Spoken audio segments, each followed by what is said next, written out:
Hello everyone, welcome back to Vikas Teach YouTube channel. In this video, we'll discuss three significant hirings from Microsoft, Accenture and PWC. Microsoft is hiring freshers for the role research intern. Coming to the eligibility criteria, graduates who are eligible for the position must have completed their BTech, MTech or BTech plus MTech degree.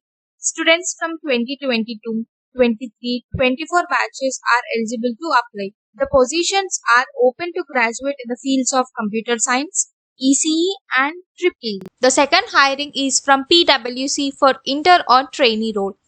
Coming to the eligibility criteria, the mandatory skill set is guide-wide Java and preferred skill set is Java. Years of experience required is 0 to 1 years and qualifications are BE and BTech.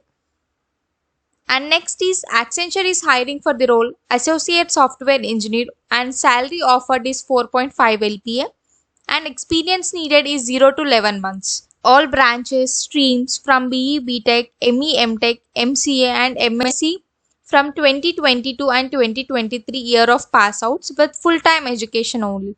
And no active backlogs during application or during onboarding.